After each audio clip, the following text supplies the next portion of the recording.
This episode of Gators Breakdown is brought to you by MyBookie. MyBookie will match your deposit by 50% all the way up to $1,000. Head to mybookie.ag and use promo code Gators to activate the offer. Bet, win, get paid at MyBookie. The Gators Breakdown podcast is ready to go. I'm your host, David Waters, and you can find me on Twitter at GatorDave_SEC. And joining me this episode is Will Sammon from The Athletic. Will, we'll go ahead and get straight to it. A busy Sunday for the Gators and playing FSU in basketball. You got to head over there to the O-Dome and work on some basketball coverage. So we'll get straight into this Vanderbilt review here. But we wondered just how Florida would respond after last week's loss to Georgia, and after a slow first half, Gators put the pedal to the metal in the second half in a 56-0 win for Florida. Yeah, that was the biggest storyline coming out of that Georgia game, was whether or not Georgia would again beat the Gators twice, I guess. That's what everybody was kind of talking about. And we wanted to kind of see what type of team and what kind of program Dan Mullen had as far as its character goes, and if they could shrug that off and sort of just focus on their next set of goals after not being able to beat Georgia, and kind of focus on what they have left, which still is plentiful. I mean, they can still get a 10-win regular season and another New Year's Six bowl appearance. So that's a pretty big deal for a program in its second year under Dan Mullen. Yeah, and still an outside chance at the SEC championship game. Georgia still has Auburn, Texas A&M coming up after beating Missouri, so they're going to have to lose these next two games, but still a very, very outside chance for these Gators. Because, well, I mean, I put it this way, just to concentrate on Georgia just for a second. And look, I don't wish harm in injury on anybody, but say Jake Fromm goes down the very first play of the game next week versus Auburn. Georgia beating Auburn and Texas A&M without Jake Fromm would be, pretty far-fetched in my opinion, because they don't have a lot of depth behind him. So you have to win these games like Vanderbilt, because you really just never know what will happen.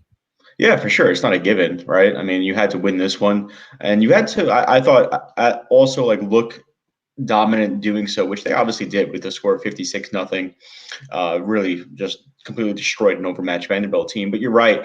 You just don't know. I mean, college football is already weird enough to begin with as a sport, because just you are relying, or you're watching 18 to 21, 22-year-olds play a game. And so week to week, you really can't expect a whole, nothing is really for sure, I guess is what I'm trying to say. So there's a lot of unpredictability going on there. And when you throw the element of any sort of injury to Georgia's team, I feel like, you gotta have to look at it, especially if it's a quarterback, like you're saying, or even maybe like Swift or something like that, where it's a big deal. Then, the whole complexion of what Georgia is changes. That's not to say that they wouldn't be able to still win those games. Maybe they could, maybe they couldn't, but that at least, gives you something to kind of play for when you say to yourselves, like, okay, anything can really happen here. So we got to take care of our business first. So that's been the approach for Florida right now, as they head into, another much more challenging game you'd expect against Missouri, which, didn't look so hot against Georgia last night, but is still a much more serious opponent than Vanderbilt. Yeah, Missouri playing with a backup quarterback there. Georgia, Lawrence Cager did go down. 3 offensive linemen did go down for Georgia as well. So, we'll see where they're at when they play Auburn next week. But Gators had to win this game versus Vanderbilt and won it in blowout fashion, 56-0. Before we get to breaking down the game, remember you can find Gators Breakdown at news4jax.com/Gators Breakdown. You'll find all the Gators Breakdown episodes there. Also, listen and subscribe on the Apple Podcasts, Google Podcasts, Spotify, or YouTube. When using those services, please share, rate, and review the show. And on social media, follow Gators Breakdown on Twitter and Facebook at Gators Breakdown. So let's take a look at the game, Will, and how it played out here. The Gators start with not scoring in the first quarter for the second straight game, after scoring in the first quarter every game leading up to the Georgia game. So now the Gators did score their first touchdown off of a drive that started in the first quarter, bled over into the second quarter. But it was a sluggish, frustrating first quarter. Also, for the second straight week, the Gators' first offensive possession was stopped on a 4th-and-1 incompletion. They tried to find LaMichael Pirine behind the defense. Linebacker bats the ball away, and would have, if Pirine catches that ball, he's probably off to the races for a touchdown there. But next offensive possession, Florida's driving, and on 3rd and 10 from the Vandy 27-yard line, Kyle Trask throws an interception. Looked like there was a miscommunication between Trask and Pitts over the middle.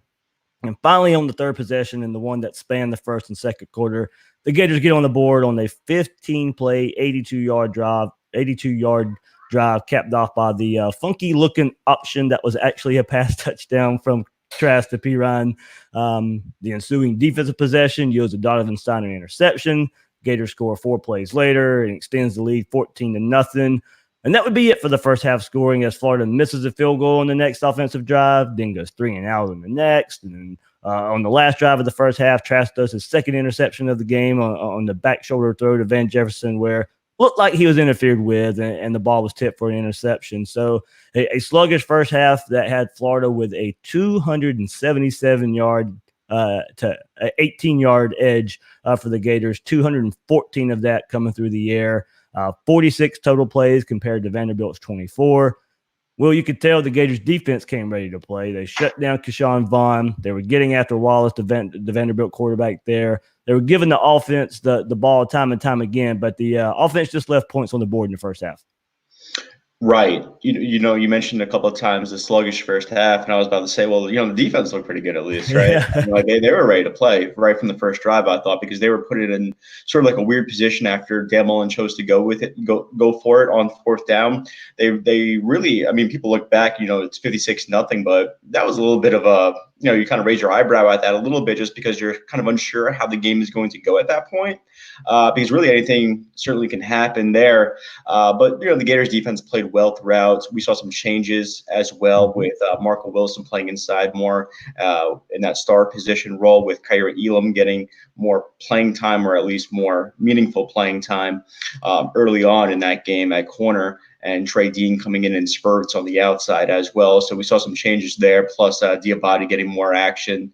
Talk about meaningful action and making the most out of it. That guy, you could tell that he's no longer really a freshman now that we're 10 games into the season. Yeah. So it's he's ready to go, and that's kind of cool to see from Florida's perspective, because you're going to need him not only for the end of this year without Jeremiah Moon, but also next year, because you're going to lose a couple of guys, big guys like Grenard and Zuniga, of course.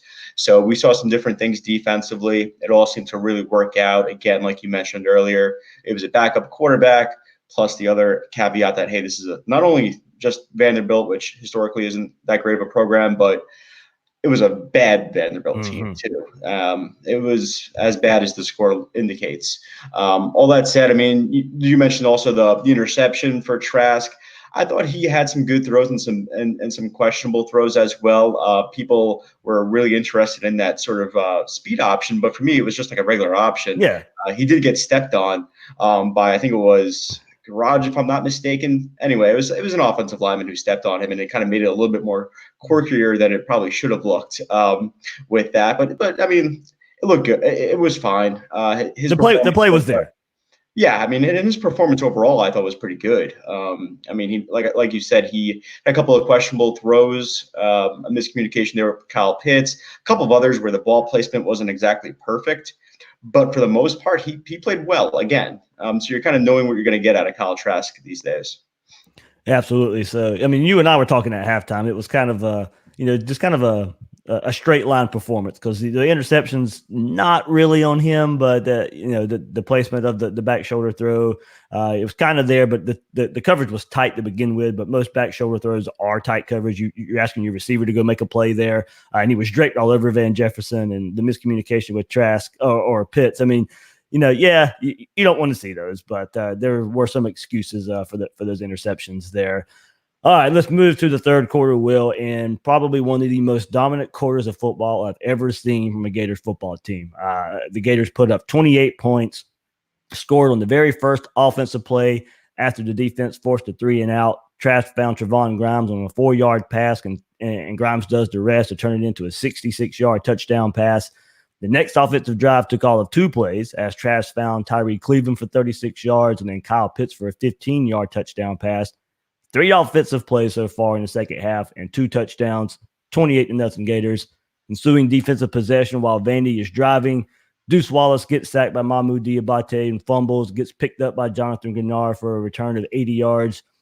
Touchdown there, 35-0 Gators. Vanderbilt goes 3-and-out on their next possession. All Florida does is go 5 plays, 79 yards, and Emory Jones scores on a 13-yard touchdown run, 42-0 Gators. And Will, just breaking it down here in what happened in the third quarter. Every play in the third quarter was run on first down. Every play in the third quarter resulted in a first down or a touchdown. Gators had a 216 to 60-yard edge in the third quarter alone, 149 of that through the air, 9 first downs for the Gators. And here's the odd stat. All that with 3 minutes and 15 seconds of time of possession for the Gators in the third quarter. So, Will, Florida came out after halftime and just marched up and down the field with ease, completely dominating Vanderbilt in the third quarter to put the game away. Yeah, man, 28 points in 3:15. That's unheard of. Like that's like ridiculous to even consider, let alone see it happen on the field. But yeah, I mean, just up and down the list when you look at what happened in that game for Florida, it was a lot of like it kind of checked the boxes of like everything a Florida fan probably wanted to see in that sort of game, where we saw some really cool plays from Kadarius Toney, where he looked a bit more aggressive than he had. And I know he only had like that 1 or 2 plays against Georgia, but still, I felt like he had a better idea of what he was going to do with the ball as soon as he got it. And then from there, I say that, but he's making jukes and he's making guys miss, and that's a lot of freelancing there based on what the defense is doing to you. Yeah, I had the PlayStation controller in my hand. Yeah, exactly.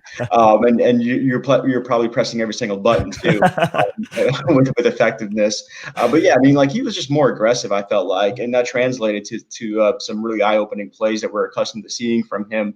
We also saw Grimes have another explosive play where you know what he's capable of with yards after catch now, and so that's becoming more of a trend for Florida. So again, you just go up and down. I thought the offensive line also, for the most part, played pretty well. Ethan White got the start because Brett Heggie was dealing with some sort of injury, and obviously Chris Bleish transferring or at least entering the portal opened the door for Richard Garage to start as well. So you have a freshman guard, a redshirt freshman guard on one side, and a true freshman guard on the other. And that true freshman really minimal playing time this year. I mean, he's gotten into games, but we all know that it hasn't been where the game has had any meaning to it. So I thought that they held their own for the most part. It wasn't. I never really looked at the offensive line and said, "Oh wow, they're really costing them on that play." Yeah, there were a couple of some sacks, some negative yard plays, but for the most part, they held their own, which was pretty good to see, albeit against a bad team. But they could have easily been, the moment could have gotten too big for them, but it didn't. Absolutely there. So concentrating on Kyle Trask here just for a second. He would go on to play most of the fourth quarter. The Gators would put up 14 more points to win the game, 56-0. Kyle Trask set a new career high in passing yards with 363. Trask threw for 300-plus yards for the second time in his career, making just the 5th time the Gators have eclipsed that 300-yard passing mark since the 2010 season here. So the Gators now have 5 300-yard plus passing games in the season since 2002 when they did so 6 times. So, I mean, you're seeing stats we haven't seen in quite some time since Rex Grossman was quarterback for the Gators. So Florida also has 9 games of 250-plus passing yards in a single season for the first time since 2004. Trask has also thrown for 275-plus yards for the 3rd time this season, becoming the first Gator since Tim Tebow. He did it 5 times to do so, and multiple times within a season. Where we're seeing these type of numbers from Trask for a couple of reasons here. First, Kyle Trask is a pretty good quarterback and has weapons to help him out at the wide receiver position. But also the Gators need that type of production from him and have to rely on him because there's no run game to rely on, a consistent run game to rely on. Trask had 363 of the 410 passing yards, and there was only 150 yards rushing in comparison. 13 of that come from Perine, 7 from Malik Davis, 3 from Pierce. So that was that 39 from Toney, 34 from Emory Jones, but hardly anything from the running back position. As you mentioned, Brett Hagee was out, Ethan White, Richard Garage out there starting on the offensive line. So, run game wasn't likely to get figured out this week, or you wasn't going to find a magic formula with Florida having so many moving pieces on the offensive line. But it's just another angle to this run game not working and the offense having to go and run through Trask. We saw plenty of swing passes to the running backs and screens to the wide receivers to extend and help the run game. But this offense has to run through Trask. Yeah, that's not changing either, right? I mean, not at this. Yeah. We all know that it's been that way for the entirety of the season, pretty much. Especially since after Kyle Trask took over in that in that fourth quarter of the Kentucky game. Since then, it's been that way. Maybe that would have been that way even with Felipe Franks, but we know for sure that this is the way the offense is with the current personnel. And so you're right with the amount of swings and the screens, short passing game.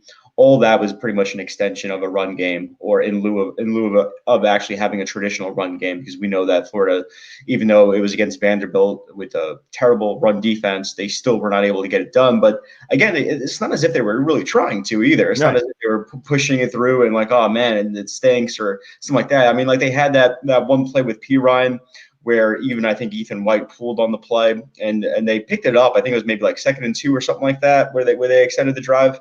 And then there was another one where they got pushed back on. So I mean, like they just weren't trying for it because it's just not something that is really necessary. Not to just win that game, but even going forward, they're going to probably stick with it somewhat. But if you look across the country, right, and I think they're at just over like 4 yards a carry, which puts them around, I think, 80th nationally, somewhere around there. They have less attempts than a lot of those teams. So I give Florida credit for saying, okay, we're not very good at this. Let's do something else. Let's try something else, as opposed to the handful of those other teams that are right around that same area with a lot more carries. And a lot of those teams don't have 8 wins right now, and Florida does. So, yeah, the run game maybe would have been better, you would think, or been more of a factor, I should say, because of the opponent. But I thought you made a really good point in that they were also dealing with some young offensive linemen out there. And I like Garage. I think he's pretty good and he has a lot of potential, but he still doesn't have a lot of experience.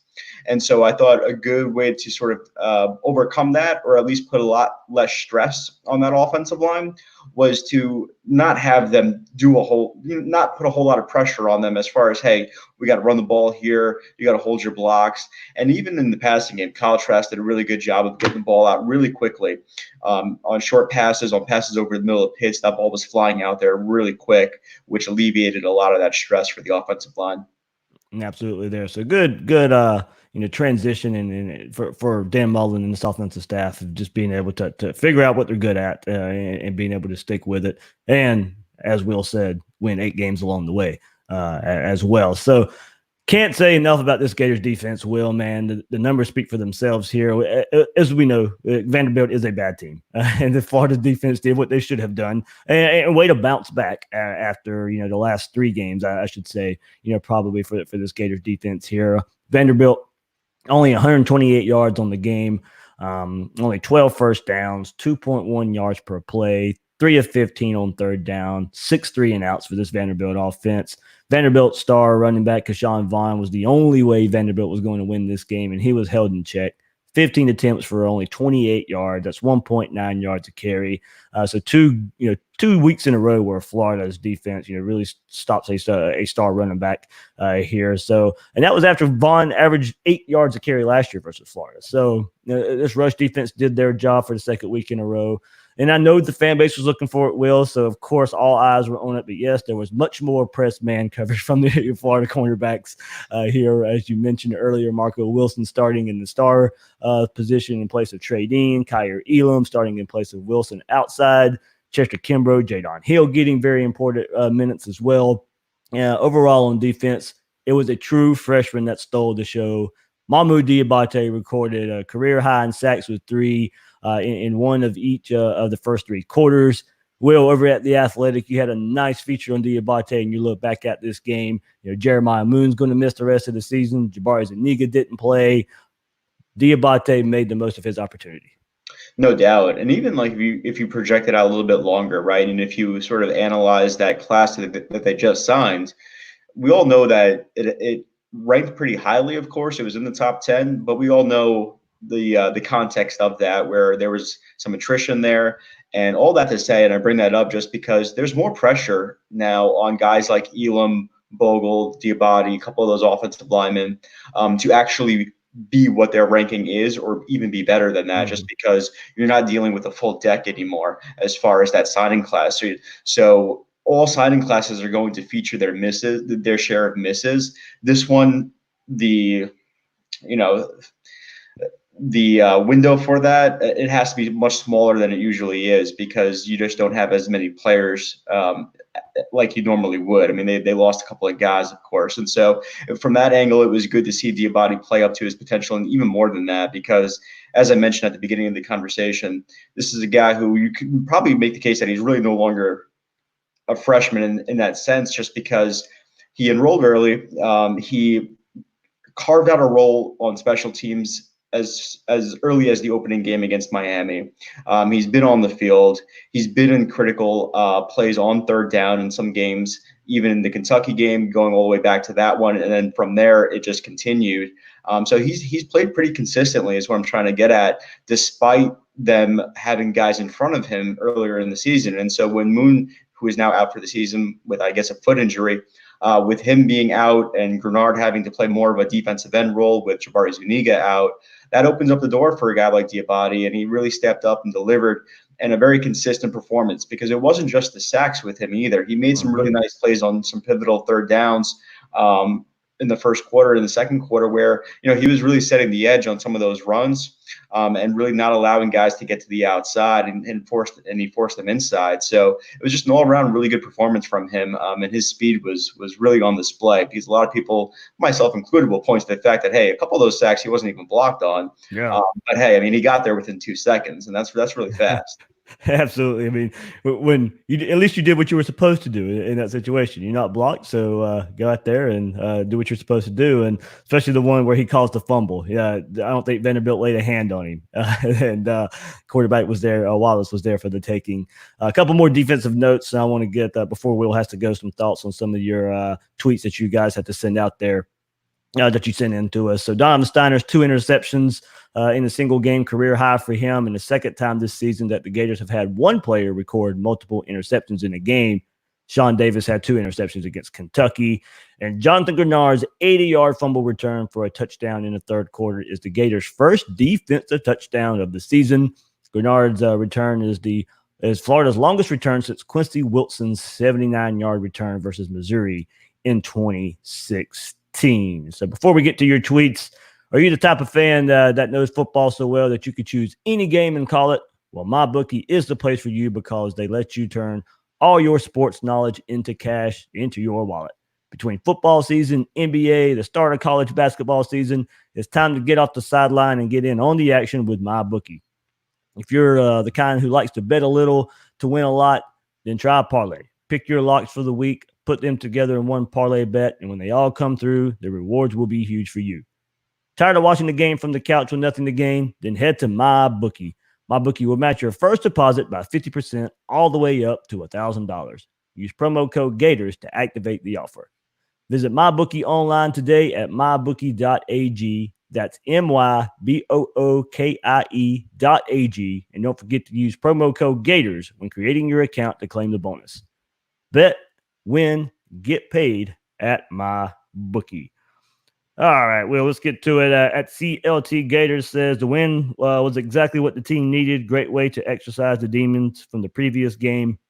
Got to do the same thing these next 2 games. Missouri is a two-faced team. Not sure who's going to play against us next Saturday. Need to come out ready to go. Note there, and I'm sure we'll talk about it, Missouri is a different team at home than they are on the road this season. Play much better at home. We still don't know the status of Kelly Bryant for quarterback there for Missouri. So we'll see how that goes here.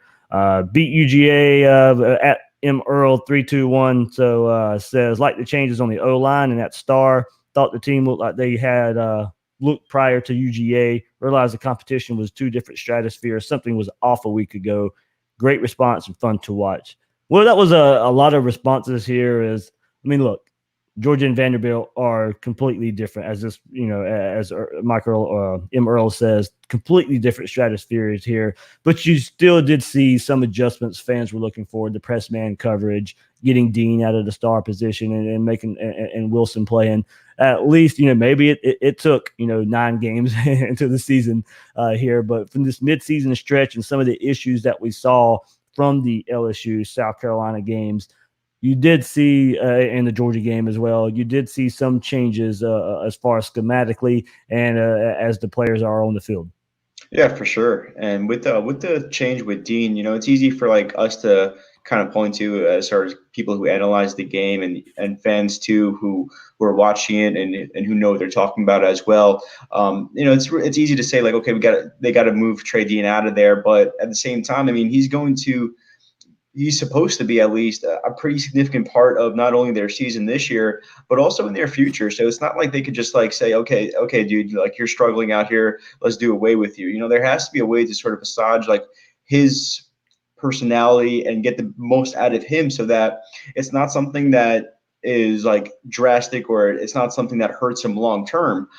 Because Dan Mullen brought it up after the game when he was asked about it, just saying, hey, we're trying to get him in a position where he's playing with a lot more confidence. And so that was part of the deal with moving him out of there for a little while. And again, I mean, like he didn't really get a whole lot of balls thrown his way, but I don't think he gave up any catches either for that, for what that's worth. So I just bring that up just because there's always a little bit more to it that sometimes we don't see early, when we first look at it, and it's always easy for people to kind of just like pull the plug on something when we're not the ones who necessarily have to deal with it like afterward, or like have to worry about, well, what's this going to mean for next year? Because like I just mentioned, that 2019 class hurt with some attrition. You also had some transfers, so we're not talking about the deepest roster here. So, you got to manage that a little bit. I don't know exactly what the answers are there. I just think it's an interesting way to look at it. And yeah, I mean, he was struggling earlier in the season, and maybe he finds his way because I think he is a pretty talented player. I think we saw that in some spurts last year when he was forced to play a lot at corner because of injury. So I think that he has a lot of potential, like his star ranking, of course, on his recruiting profile would indicate from a couple of years ago. But yeah, it was the right move with Wilson, and you obviously know what you're getting out of a guy like him. He's as dependable as it gets, regardless of where he is on the field. I feel like in coverage. And yeah, on the offensive line, the listener pointed out those changes on the offensive line. Well, they kind of had to make those changes, and it's not as if like there were too many others that they could have really played around with there. But they did play well, those 5 guys, for the most part, at least. There was a couple of bad plays, particularly on the right side, I thought, on off the edge a little bit. But you take it in a game like this, of course. It wasn't that serious. Yeah, Trask had some good throws under pressure as well when the off. He moved out of the pocket too, which was pretty good to see. That's something that we kind of talked about a few weeks ago. It's just, hey, he has to pick up that pressure. He has to know when it's coming a little bit earlier than what he's doing. And over the course of the last couple of weeks, he's done a really good job of that. I felt like it wasn't just. I thought last game was the game where a lot of people could kind of point to and say, well, this is a game where we really saw it. But we saw it happening a couple of times earlier in the season too, a couple of weeks back before the Georgia game. Mm-hmm. So it's a guy who's picking up more experience. And I know we're going to probably get into the conversation of like Emory Jones playing in the fourth quarter and this or that. But hey, it's not as if Kyle Trask is, your QB1 from the beginning of the year and from last year. I mean, this is a guy who still needs as many reps as he could probably get. Boom. That's where I was going next before I know you had before you before I know you have to go here. Okay. So at C3 Mark ST on Twitter, Colby says, good win. I'm shocked Emory did not get the entire fourth quarter to show what he could do and get reps. Ethan White played well. Then JJ Gatorman, chimes in with that. He goes, Mullen is in a weird spot. He is trying to develop 2 quarterbacks here, of course. So Trask needs the reps just as much as Emory. People forget that he doesn't have a ton of experience either. And that's kind of what I tweeted that. I guess it was around 12 minutes to go in the fourth quarter. Trask does trot back out there. And I said, I am surprised not to see Emory, but it is not, I said, the only reason I can see Trask out there because overall he still doesn't have a lot of experience either. As you said, he wasn't the starting quarterback. He come in after 4 games in the season and making his first start for the Gators. Not a lot of experience overall. Emory doesn't have it either, and I know the fan base is excited to see Emory. But as JJ Gatorman says, that Mullen is in a weird spot because you are trying to develop two quarterbacks here, and you're still trying to win games this season. You still got Missouri and FSU coming up, probably a big bowl game. So yeah, Mullen is in a weird spot. Yeah, it's worth asking him too on Monday just to kind of go back to that and just ask him like, what your kind of thought process is, and if he kind of confirms that line of thinking of, hey, which is both what you and I think is Kyle Trask isn't a whole lot experienced, of course, as far as games. So that's probably where he would be leaning toward it if he was asked that question. But it's interesting because like you sort of weigh it and you say, okay, well, what is Kyle Trask getting in a garbage time atmosphere against the bad team versus what maybe Emory Jones can maybe benefit more so? I don't know. I don't know how you kind of weigh that. And I don't know exactly what you're looking for in those situations. I don't know what they're trying to accomplish in those drives. Maybe it's something that they're looking to execute down the road, maybe next week or the week after, or a couple of weeks against Florida State. Who knows? I mean, I think it's just something that's worth talking about, worth asking about, just because the quarterback position is only going to continue to gain more interest as the season ends and as we look ahead to even 2020. I just feel like it's never dull, as you like to say, especially when it comes to the Florida quarterback position. Like right when you think things are kind of steady and things are kind of like, we kind of know what we're getting week to week. It's like, well, yeah, there's also that part of the future conversation that a lot of people like to have because it's completely necessary. It's not something that's far fetched or anything like that. It's a legitimate conversation to be having. Absolutely, absolutely. All right, Will, man, I know you got to go. Basketball game coming up as well, but thank you, man, for hopping on here. I'll get to some more of these tweets here and go over the scores and everything that happened on Saturday. But yeah, thanks, man, for hopping on. I can't thank you enough for always joining me. And as you said, yeah, man, never a dull moment. Appreciate it, David. Thanks again, man. All right, see you, Will. All right, Will Sammon from the Athletic Guys. You can check him out. Check his work out there, of course. Let's get back into some of these tweets here. Kevin Harris says, good performance overall. Played sloppy early, but cleaned up in the second half. Remain focused and take care of Mizzou. Oh, a white helmet win. So there we go. My boy, throwing me a bone for the white helmet, as you guys know.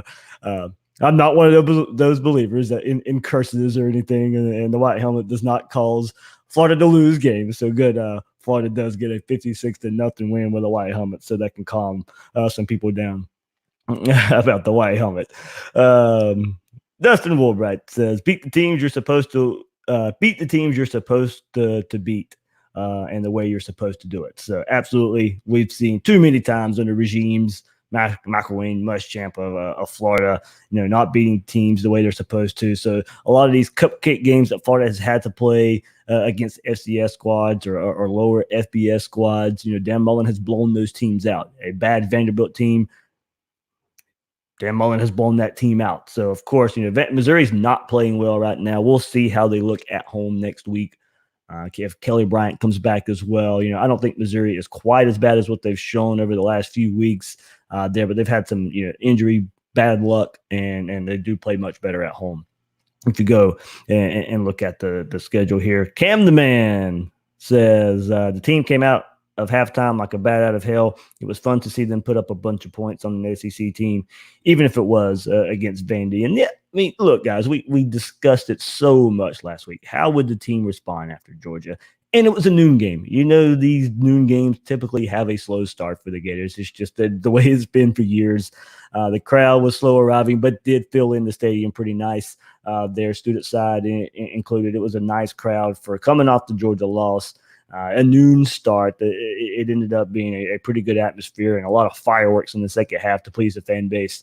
There it was a good atmosphere. I thought the tailgating scene was pretty good for early Saturday morning here. So I thought the fan base was pretty ready for this game and good for a 56-0 showing there, and this team showing out because it was a fun game. It was fun to see the ball flying around everywhere. It was fun to see the big play return, the Trevon Grimes touchdown there. Florida's this offense has been built on some big plays here.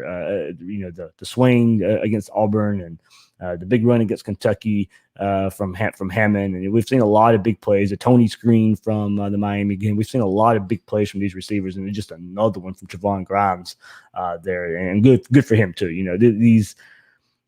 every week we kind of have to pinpoint a different wide receiver and what they're doing there because they're so deep. They're so deep, and it's good to see each receiver have big days at some point in the season. Good for those guys because, look, of course they'd like to play more, but they're at a place right now where Florida's so deep. You go 7-8 deep at receiver, and these guys, they're unselfish. Wait for these guys to go out there and start making plays and cheering for each other and cheering with each other because it's got to be tough. It's got to be tough. You're looking to go be a number one receiver. All these guys come in looking to be a number one receiver, but right now, in a way, they're all number one receivers there. Florida can rely on all of them there. You take away Pitts, you can go to another receiver. If you take away Jefferson, you take away Grimes, you take away Tony, then you got Kyle Pitts. It is hard to defend this Florida offense there, and good to see. So I'm glad the fan base showed up. Glad had a lot of fun. Glad the team performed the way they were supposed to, as they said. Bad out of hell in the second half, and so fun to see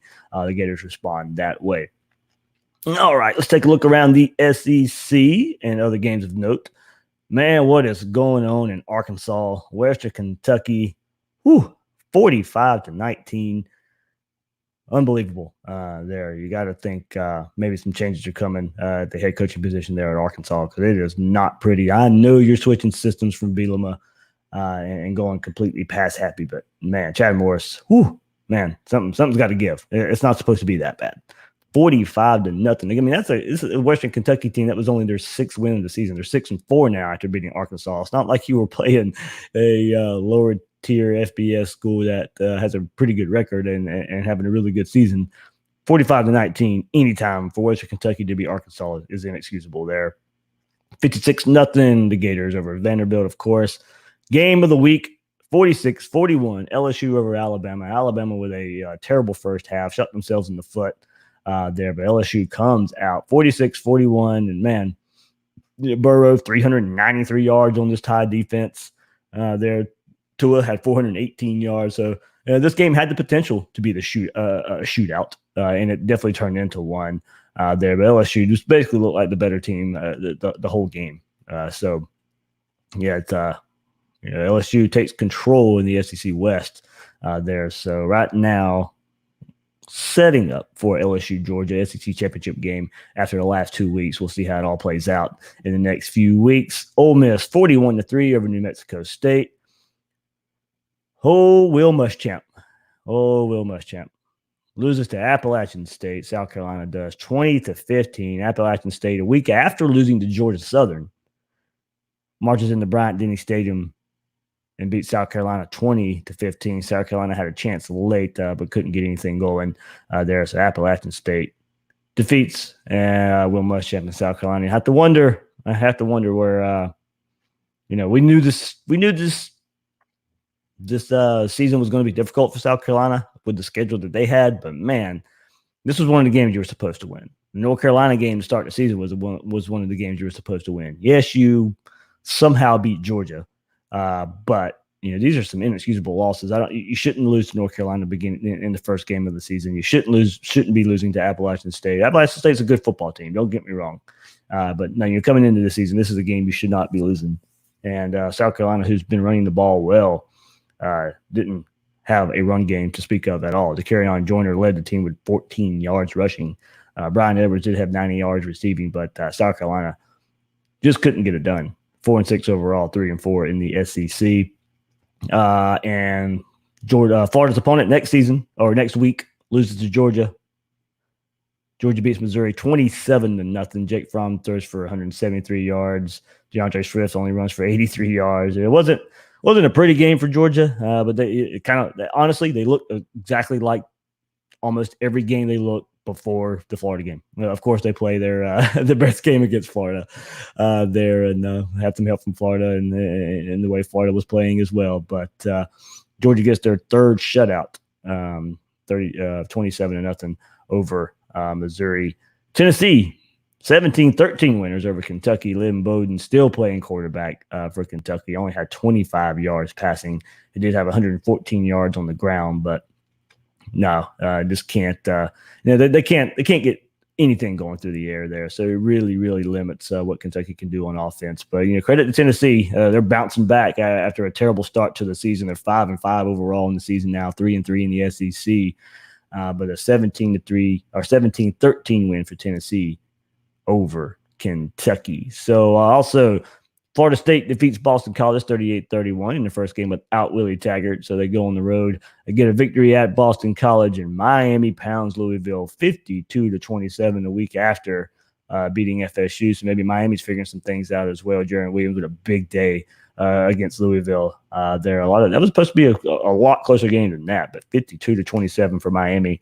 Big surprise there. So Big Three all get wins in the state of Florida.